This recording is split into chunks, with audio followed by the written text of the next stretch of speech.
తాడిపత్రిలో పెద్దిరెడ్డి వర్సెస్ ప్రభాకర్ రెడ్డి ఈ ఇష్యూస్ ఎప్పటి నుంచో నడుస్తున్నాయి. అయితే కొత్తగా మరొక విషయం వెలుగులోకి వస్తోంది. పెద్దిరెడ్డిని తాడిపత్రికి రానివ్వను అంటున్నారు ప్రభాకర్ రెడ్డి గారు. గెలిచినోడికి కోటిన్నర, ఓడిపోయినోడికి కోటి. అదే తాడిపత్రి రాజకీయం. అంచేత ఒకటండి, పెద్దిరెడ్డి ఎప్పుడైతే ఆయన ఇంటికి వెళ్ళి వార్నింగ్ ఇచ్చాడో అధికారం అడ్డు పెట్టుకుని, ఇప్పుడు వాళ్ళకి అధికారం ఉంది కాబట్టి అధికారం అడ్డు పెట్టుకుని వాళ్ళు అదే పని చేస్తారు. లేకపోతే ఊర్లోకి రానివ్వకుండా చేయడం. ఓవరాల్గా ఈ ఫ్రిక్షన్ ఇంకో 4 ఏళ్ళు కంటిన్యూస్గా భరించవలసింది. ఆ ఫ్యాక్షన్ రాజకీయాల్లో సాధారణంగా చౌదరి వర్సెస్ రెడ్డి అన్నటువంటి అక్కడ పరిటాల రవి ఉన్నప్పుడు ఇప్పుడు ఏకంగా రెడ్డి వర్సెస్ రెడ్డి కింద పరిణమించింది. దీంట్లోంచి అవుట్కమ్ డెరైవ్ అవుదాం అంటే ఏమీ ఉండదు, అడావిడి తప్ప. ఎవరు పవర్లో ఉంటే వాళ్ళు పవర్ చూపిస్తూ ఉంటారు. జేసీ ఫ్యామిలీస్కి తాడిపత్రి ఒక కంచుకోట. ఆ మొన్నటమని పెద్దిరెడ్డి బ్రేక్ చేశాడు. బ్రేక్ చేసిన తర్వాత ఏంటంటే సస్టైన్ అయితే కథ వేరు. కానీ మళ్ళీ ఎప్పుడైతే వాళ్ళు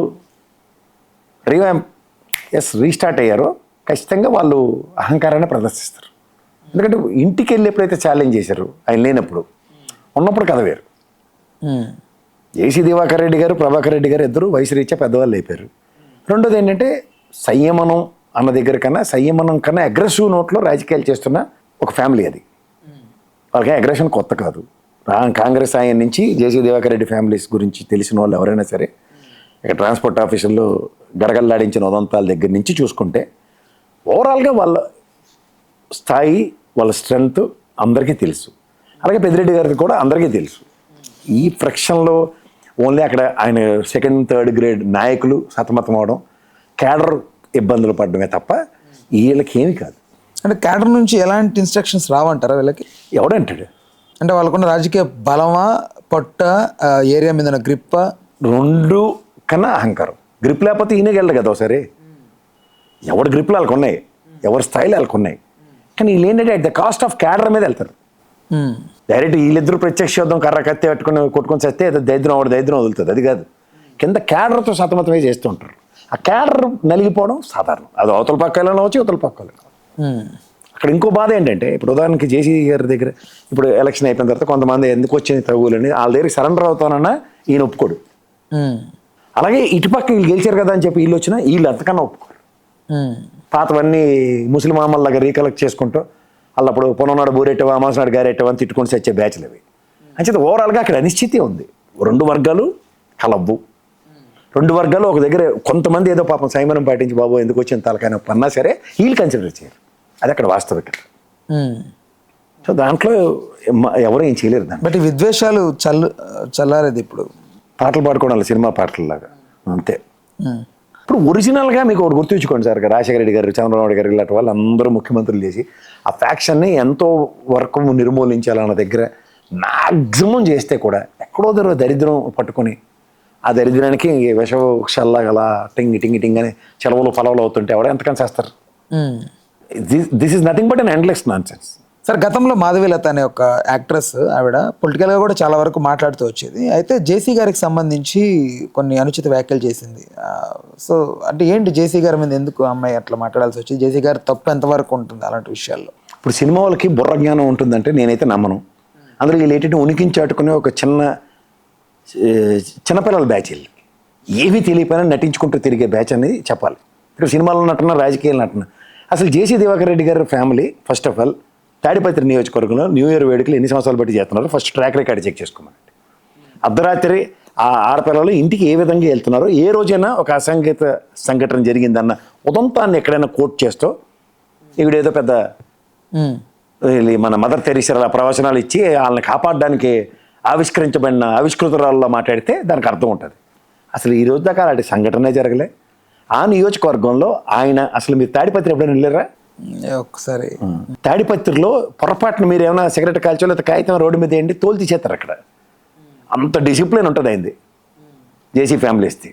నేను ఒకటే చెప్తున్నా, అక్కడ ఆయన ప్రతిరోజు నిరంతరం ప్రజల్లో ఉంటాడు, తిరుగుతూనే ఉంటాడు ఆయన జేసీ ప్రభాకర్ రెడ్డి. ఏడు తెలిసిన మాట్లాడుతుంది ఆవిడ. ఏమీ తెలియపోయినా ఉనికిని చాటుకోవడానికి ఎవడో అది కూడా చాలా పాత దిక్కుమాల వార్త అది. అలాంటి వాళ్ళని ఎంటర్టైన్ చేయడం, నేను మళ్ళీ మాట్లాడడం కూడా నాకు అసలు ఇష్టం లేదు. మీరు అక్కడ ఆ నియోజకవర్గంలో జరుగుతున్న ఒక అనిశ్చితిలో ఈరోజు పెద్దిరెడ్డి విషయం కూడా తీసుకోవచ్చు, ఆ అమ్మాయి విషయం కూడా ఇలాగే అసందర్భమైన చర్యలు ఇవి. ప్రశాంతంగా ఎవరి పని చేసుకుంటే అక్కడ ఏమి ఉండదు. ఇంటికి వెళ్ళి తీరు కూర్చుని తాగలేడని ఇంటికి పోవడం వల్ల వచ్చిన దరిద్రం ఇది. మీకు అర్థమైందా? పవర్ ఉన్నప్పుడు ఎవడ అహంకారాన్ని నన్ను చూపిద్దాం అనుకుంటే ఇలాగే ఉంటుంది. అక్కడ నలిగిపోయేది ఎవరు? End of the day police వాళ్ళు. వాళ్ళేం పాపం చేశారు? ఇప్పుడు ఈ అమ్మాయి ఏదో మాట్లాడింది ఇక్కడ తల తోక లేకుండా, దాని కాన్సిక్వెన్సెస్ రిప్రకేషన్స్ ఎవరు ఫేస్ చేయాలా? ఎలిగేషన్స్ పాస్ చేసింది, బట్ ఎందుకని తెలిసి చేస్తే నీకేమైనా తెలిసి ఏడిస్తే చెప్పు. తెలియకుండా ఒక గాల్లో గుండు పేల్చి బ్రహ్మానందం గల్లా డిస్కేమో బాంబు పేల్చి దాని వివరణలు విశ్లేషణలు అవసరమా? ఒకసారి వెళ్ళి తాడిపత్రిలో ఆయన వ్యక్తిగతంగా జేసీ ప్రభాకర్ రెడ్డి గారు కానీ జేసీ దివాకర్ రెడ్డి గారు కానీ how they conduct with respect to people around, ఇది తెలుసుకుని మాట్లాడతాం ఎవరన్నా. పార్టీలకు అతీతంగానే చెప్తున్నాను నేను. అలాగే ఈయన పెద్దిరెడ్డి గారు కూడా ఆయన ఎమ్మెల్యే ఆయనలో జేసీ దివాకర్ రెడ్డి గారి ఇంటికి వెళ్ళడం ఒకటే తప్పు, ప్రభాకర్ రెడ్డి గారి ఇంటికి వెళ్ళడం తప్పు తప్ప ఈ విధమైన ఈ చెత్త చెదరం కార్యక్రమాలు ఏమైనా జరిగాయి చెప్పండి? అసలు నియోజకవర్గం ఆవశ్యకత ఏంటి, వాళ్ళు ఎలా ఉంటారు తెలుసుకొని దాని గురించి మాట్లాడితే ఓ బయాస్ డెలిబరేషన్ ఒకటి పడియడం మనుషుల మీదకి. సార్ ఇప్పుడు ఒక కొన్ని లక్షల మందిని ప్రభావితం చేసే ఒక వ్యక్తులు ఎవరు ఆ వ్యక్తులు? అదే ప్రభాకర్ రెడ్డి గారు, పెద్దిరెడ్డి గారు, వాళ్ళ నియోజకవర్గం ఒక స్థాయిలో ఉన్నాయి. వీళ్ళే ఓ చిన్న బుడంక సినిమా ఒకటి నటించి వీళ్ళు ప్రభావితం చేస్తారంటే నవ్వుపోతారు. అది కాదు టైం వేస్ట్ బ్యాచ్ అవతల ఇసిరండి అంతే.